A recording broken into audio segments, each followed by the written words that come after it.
Salutations cinéphiles, mon nom est Michel Terrien et vous écoutez Les Petites Vues. Aujourd'hui, mes collègues Gary Chéry et Stéphane Soucy vont faire la critique pour vous de First Man qu'ils ont vu pour vous.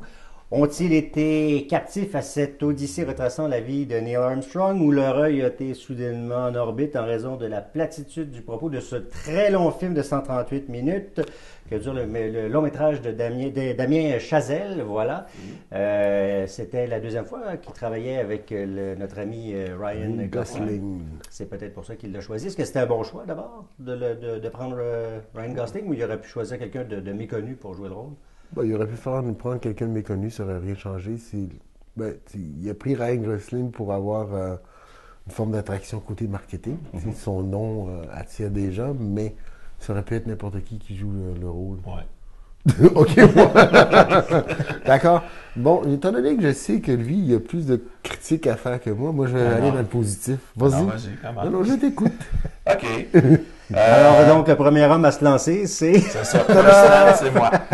C'est lui qui s'en va sur Saturne au lieu de la Lune. Le film a beaucoup de qualités et a un gros défaut qui efface les qualités.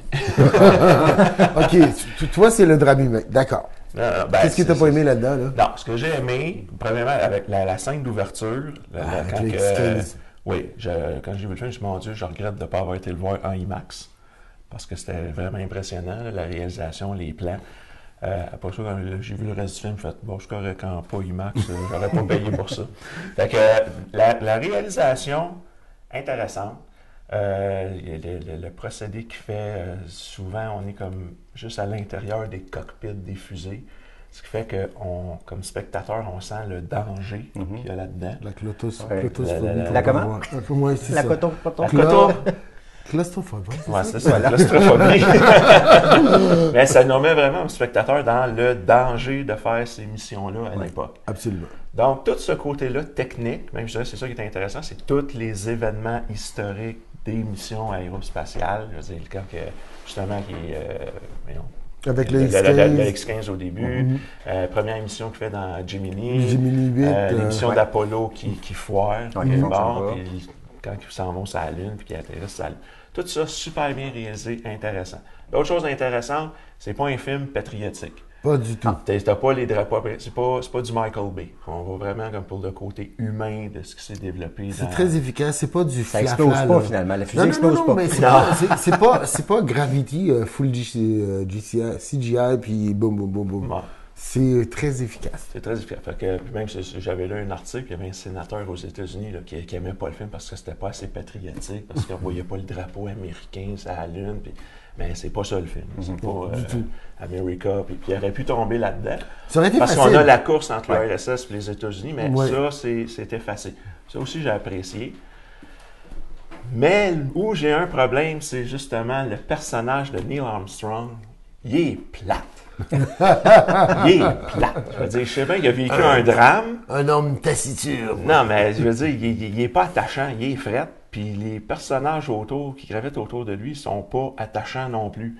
Tout le monde de la mission de la NASA. C'est là que je trouve qu'il est là mon problème et ça gâche mon plaisir. C'est que quand il y a les missions, là, t'es pas comme yes, ou t'es comme ouais, c'est un détail.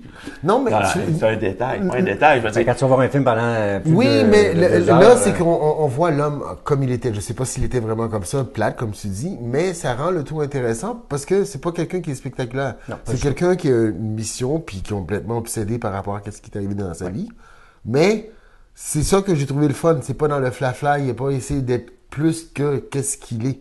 Tu sais, il parle pas, il est dans sa tête, il est dans sa bulle, tu sais, il vit un gros drame, comme tu dis. Tu le sens, mais tu le sens pas. C'est comme, ça dépend. Personne vit le deuil de la même façon. Je trouvais ça intéressant. Il a vécu longtemps, son deuil. Là. On parle de Gemini 1 à 8. Jusqu'à l'envolée à Apollo 11. Ça en fait des années. Puis ça, chacun sa façon. Toi, si tu es capable de snap, let's go, next, c'est correct. Ouais. Mais dans ce cas-là, moi... je suis tout à fait d'accord. Parce que j'ai aimé aussi la dynamique que ça crée avec les autres astronautes et avec sa femme. Il y a une couple de scènes avec sa femme. Parce que c'est vrai le côté personnel qu'on montre, comment dirais-je, c'est pas éclatant. Là. mais c'est très réel. Non, moi, je trouve que c'est pas éclatant, mais c'est trop pas éclatant. Je veux dire, non, que lui soit drave, tout ça, c'est correct.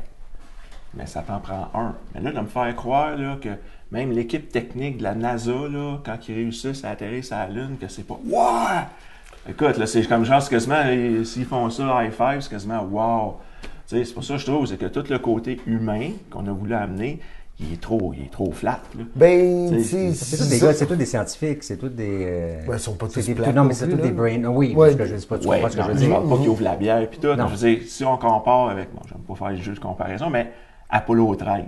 Ouais, quand ils réussissent, on le sentait avec les autres. L'émotion.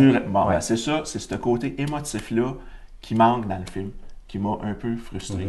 Parce que si tu prends individuellement toutes les scènes de mission spatiale, l'entraînement et tout, c'est génial comme film. Comme je dis, j'ai trippé sa réalisation, le fait qu'on est juste dans la cabine. Puis c'est drôle parce que tu aurais fait ça dans un autre film, tu as dit « Ah ben là, il n'y avait pas de budget pour faire des fusées qui décollent. » Mais là, non, de la façon que c'est fait, que tu es dans la capsule, tu vois juste par le hublot, qu'on ne voit rien par le maudit hublot. On voit ça, exactement. Tu le sens, là. T'as la chienne d'être dans cette capsule. Exactement, parce que tu as l'impression que tout te va arracher à tout moment. C'est complètement hallucinant. Même, après avoir vu ce film-là, on a tout entendu des histoires par rapport à comment c'était, mais là, le sentir comme ça, tu te dis, OK, c'est une gang de malades, c'est simple. Là. Ah oui, c'est casse-cou, là. C'est plus que casse-cou. C'est comme carrément, téméraire suicidaire, là, parce que c'est rushant. Et il y a le côté perspective, quand tu t'en vas dans l'espace et ça, tu vois, tu dis, waouh, comment ils font pour s'orienter? C'est la même chose. Christy, c'est une vitre, là, tu vois rien. Tu vois juste le ciel. À un moment donné, tu tombes même dans le noir absolu de l'espace. Ouais. Comme spectateur, je dis, c'est trippant. Tu ferais juste des courts-métrages de toutes les scènes de mission, là, ce serait tous des courts-métrages trippants. Oui. C'est, comme je te dis, le côté humain. Puis c'est de valeur, parce que, tu vois, je viens de dire, c'était le fun, on ne trippe pas sur le côté patriotique, on va sur le côté plus humain du développement des missions spatiales, mais les personnages qui vivent ça, j'ai trouvé qu'il manquait un petit peu d'éclat. Ou faisant un drame, mais mets les personnages autour un petit peu plus flamboyants. Là. Ouais, ben tu sais, t'avais Buzz, là.